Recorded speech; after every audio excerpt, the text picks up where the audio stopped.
Good morning, my name is Stephen Berwick. I'm here with Colerain RV, and today we are doing a walkthrough on a 2014 Cougar 320 QBS. Now we're going to be doing this walkthrough just like you were here in person, so let's get started. I'm going to go ahead and assume that you have never had a camper before since I don't have you here to ask you any questions, so this is where we are going to start on our walkthrough. The first thing I like to show folks is how their sewer operates. So, right down here is our sewer connection. And you can see I have piping going off in two directions here. So this is where your sewer tube will hook up. I have two handles over here. Notice this one says black tank, and this one says gray tank.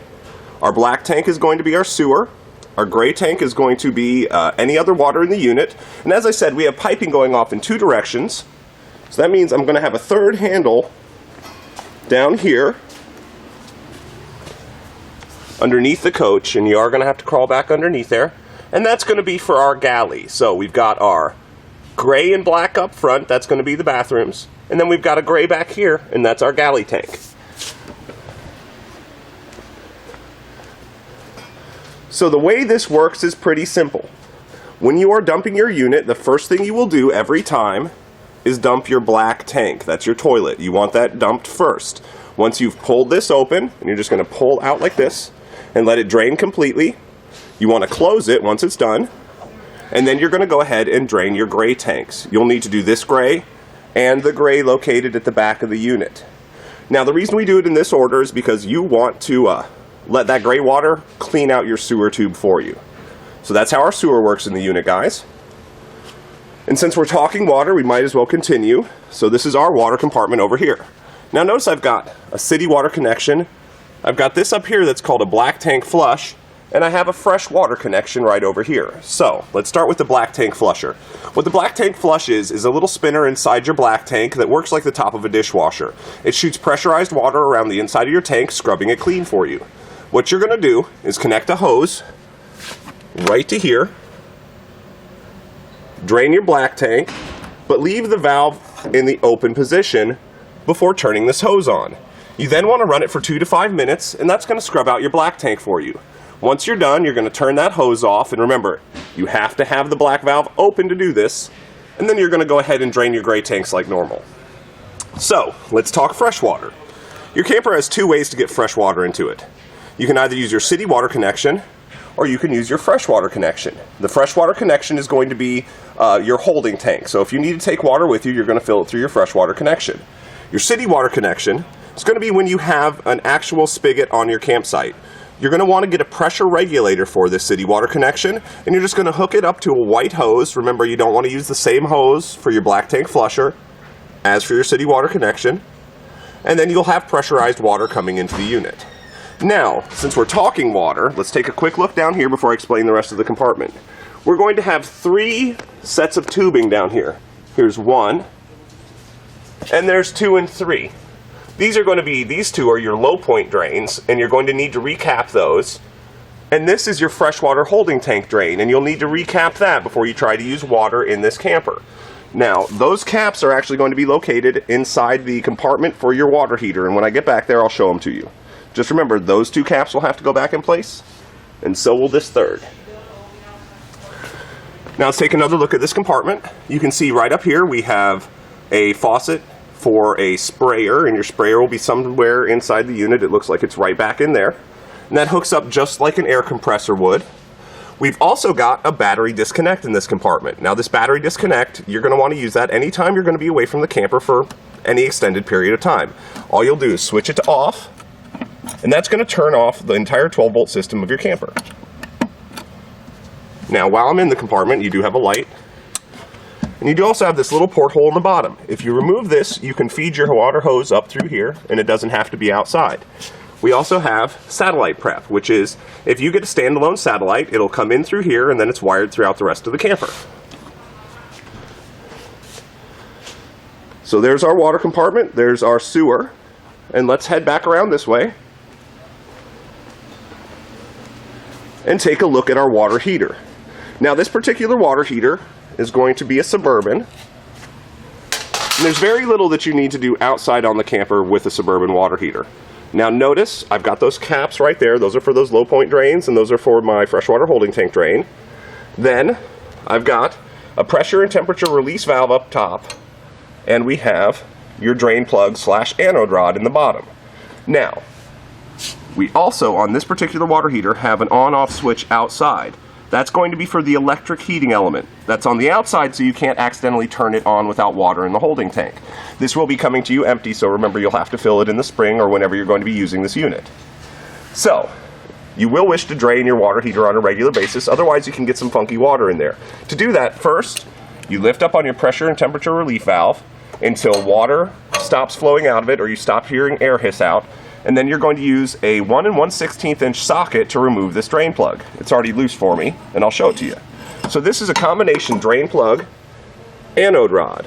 And an anode rod's a metallic rod. It's zinc and magnesium that goes into the inside of your water heater's holding tank, and it degrades instead of the lining of your tank. So it is a sacrificial part, and you are going to need to replace this every 1 to 2 years. Now, if it looks corroded, that does not mean it is finished. Remember, you can use this all the way up until it's as thin as a pencil. Once it's pencil thin, it's time for a new anode rod. Now, as I said, just remember if you're going to be using the electric heating element, you will have to turn it on out here. Propane will light from the inside, and it's one touch. So I'll show you that once we get to the interior of the unit. Let's go ahead and move on back here. Now, you've got these stabilizer jacks on the back of your rig. Just remember, these are not for leveling. You are still going to want to use your tires, and you're going to want to use your front 2 landing legs to level the unit side to side and back to front. Once it's level, you can drop these down to the ground, and that helps you stop the rocking motion in your camper. So right here is our power plug. You guys have a 50 amp camper. Now, we are using a jumper here at the store, but you'll have about 30 foot of 50 amp cord, and you're always going to shoot for a 50 amp campsite. Just remember, if you ever have to adapt down from 50 amps to 30 amps, you're not going to be able to use both of your air conditioners. And I'll get to more about those air conditioners once we're on the inside. So you can see we've got a ladder, and that's so that you guys can use it. Remember, you're going to need to get on the roof of this unit on a regular basis to inspect the condition of the seals and seams, and to inspect the condition of the roof membrane. So let's go up real quick, see if I can do this one-handed.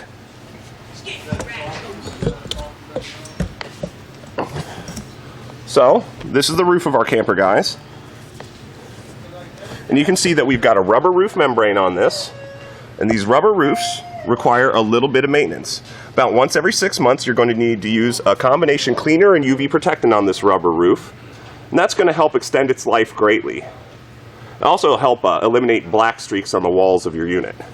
Also, you need to get up here and inspect this. This is self-leveling sealant. Just remember that you can never use silicone caulk on the roof of one of these campers. It has to always be self-leveling sealant. Now, no matter how well a camper is built, remember as it goes down the road, it is flexing and bending and twisting and being hit with hurricane force winds. So you need to get up here on a regular basis and inspect your seals. If you can see screw heads popping through these seals, if you can see deep cracks running into them, if there are obvious voids or gaps, you need to go ahead and reseal. So let's head back down and see if we can do that without dying.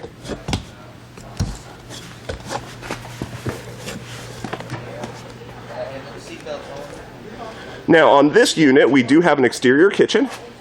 You're going to have a faucet. It's going to connect just like an air compressor does as well. And remember to winterize this outdoor faucet when you winterize the rest of the camper. And we're going to have a stovetop. Now this stovetop connects using this hose to a propane quick connect underneath the unit. We also have a fridge out here. It's just a dorm style fridge. Just remember, you have to be plugged into 110 AC for you to use that refrigerator.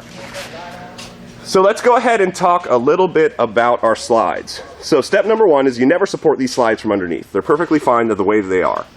Number 2, you never get on the roof of your slide, otherwise you could damage the top of your slide or the mechanism that brings it in and out. And number 3, the real maintenance on our slide. So this is our slide room seal. About every 6 months you need to use a product called Rubber Slide Room Seal Conditioner. You need to wet a rag down with it, and you need to wipe all these seals until they're nice and shiny. That's going to help them be protected from UV damage and extend the life of your seals. Now to get the top seal, the easiest thing to do is to use an A-frame ladder next to the unit.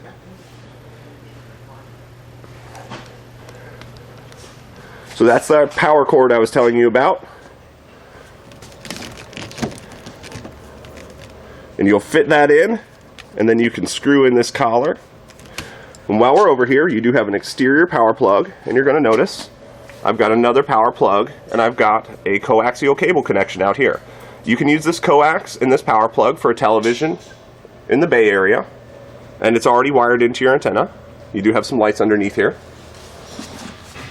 And that leads us to our propane. You have propane on both sides of the unit. You have two 30-pound tanks. 60 pounds of propane, that's going to last you probably an entire camping season. You also have what's called an automatic switchover regulator. So it's a little dark in here. Let's see if you can see it. This is your regulator. Now on the very top of it, there's a small black handle. If it's pointed forward, you're drawing from the tank on the driver's side of the unit. If it's pointing back, you're drawing from the tank on the passenger side of the unit. Right now I've got it pointed back for the passenger tank. Just remember, if both tanks are in the on position, you've got the valves open and they're on, that it will draw from one. When it goes empty, it'll automatically start drawing out of the other. Now let's head over to the front of the unit. In our front compartment here, the only thing you really need to know is this is where our battery is. So our battery's in this box right here. And over the winter, we generally suggest when it's below freezing that you remove the battery from your unit and you store it in your garage, maybe trickle charge it 12 hours a month. The rest of this compartment just has some of the mechanics for, or the mechanicals for our landing legs, and you have this bracket in here where you can store your power cord.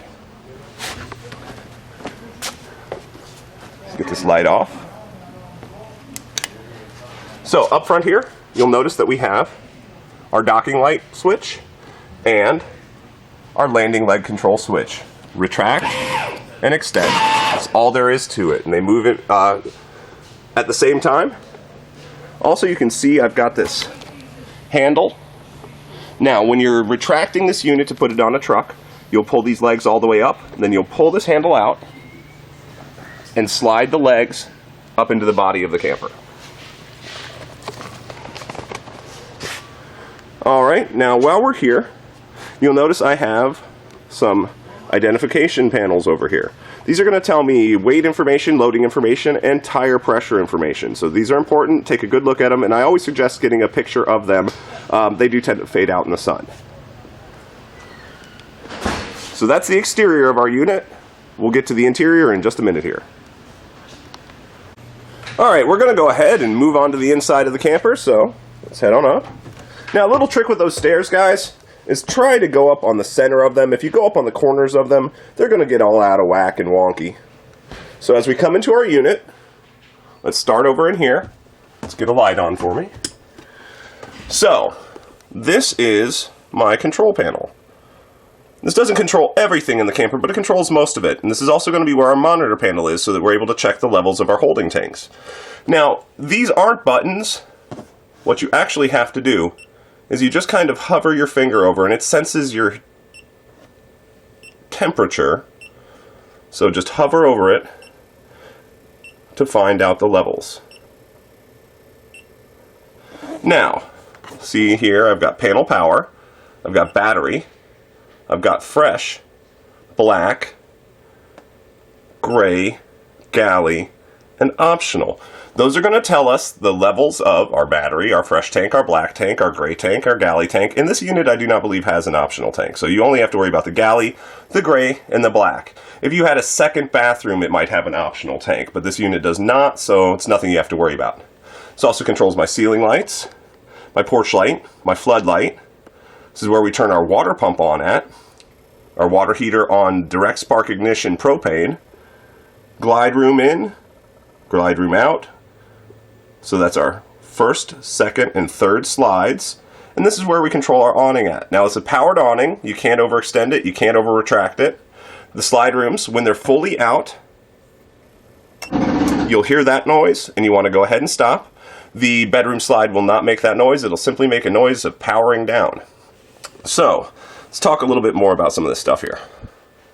With our water pump, we only need to use our water pump when we are drawing out of our freshwater holding tank. If we're hooked up through our city water connection, we already have pressurized water coming into the camper, so we will not need to use our water pump. With the water heater, remember you'll turn the electric portion of it on outside, but if you wish to use the propane portion, you'll simply turn it on right here.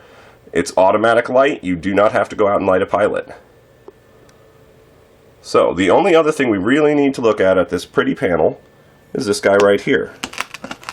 Now this is our remote control. This will control our awning, our slides, our scare light outside, and our front landing legs. To use it, and I'm not sure I'm going to be able to show it to you, first you're going to hit select and up at the same time after turning the power on. So we'll turn the power on.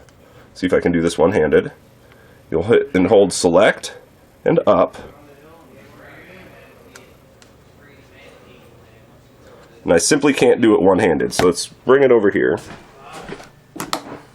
This is hit select and up to begin. So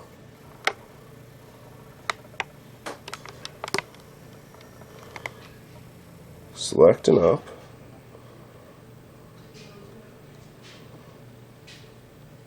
Then, see now it says select key to choose function. I'll hit select. It's our main slide, our kitchen slide, our bedroom slide, our awning, our front landing gear, and this is just a contrast control for the unit. So that's all there is to this. Also, it has a handy dandy little flashlight on it.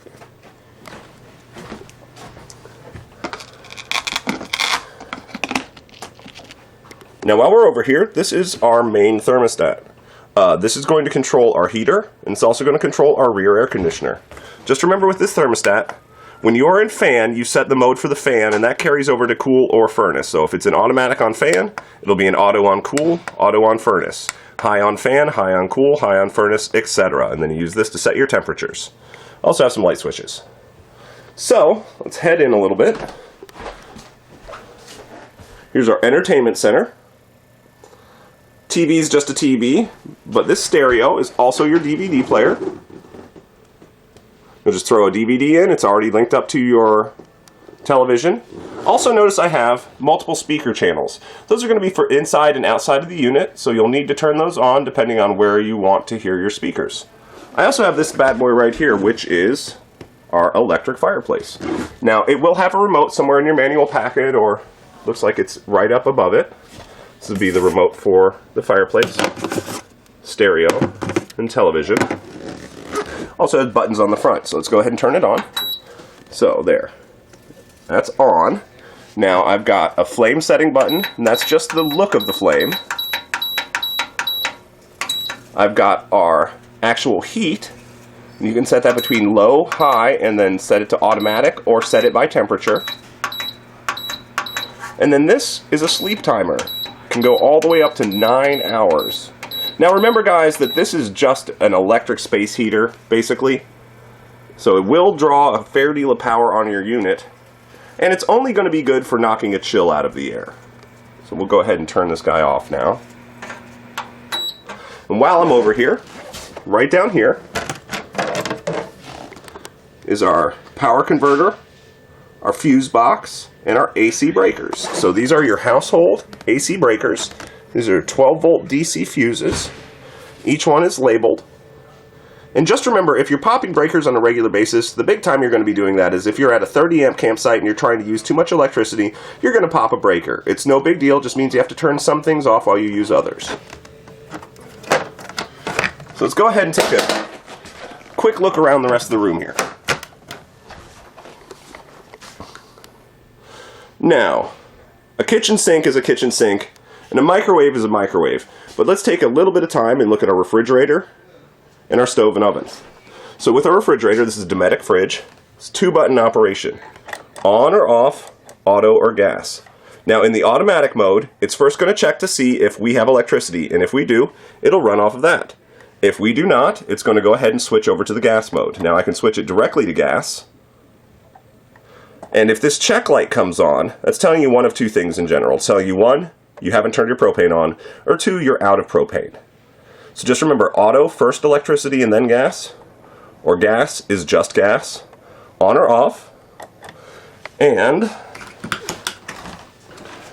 to set the temperature inside, we have this little slider right here, and just follow the sticker.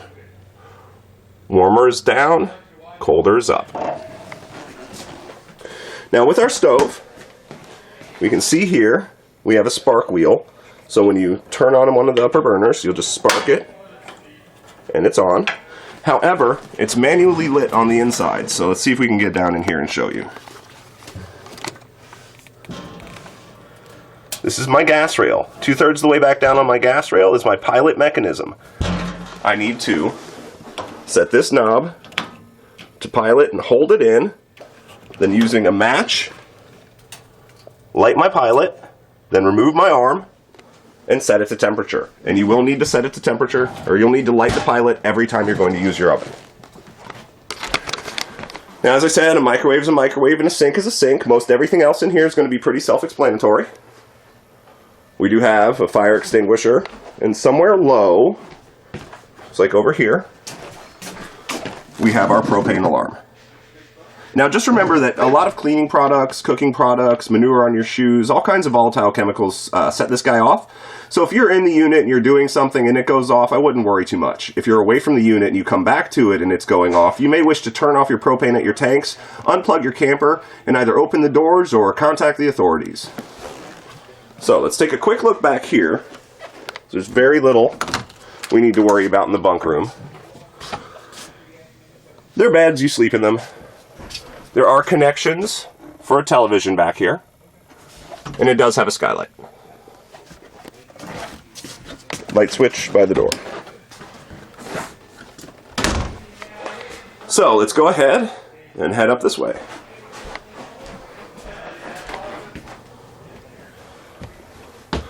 Now once again, a shower is a shower and a sink is a sink. The big difference in these bathrooms are the toilets. So let's see here. Now with this toilet, you'll notice I have that black ring. That black ring should have a little bit of water on it or a little bit of antifreeze on it at all times. If it dries out, it can crack, it won't hold water, then you might have odor issues. And the operation of this toilet is this pedal. Halfway down fills the bowl, all the way to the ground flushes the bowl. Now back into the bedroom.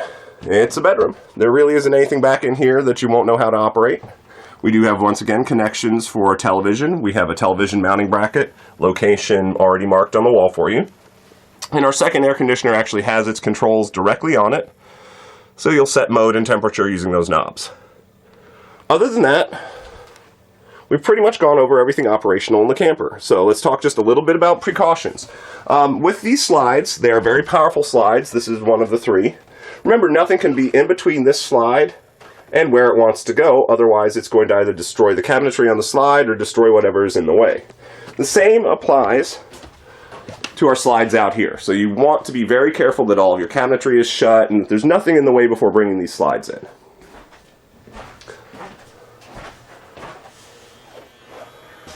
Alright, well then, this is your camper, and just remember, you can always call us up here. Remember, you can ask for Steven in the PDI department if you have any more specific questions on your unit. Thank you very much. Have a great day.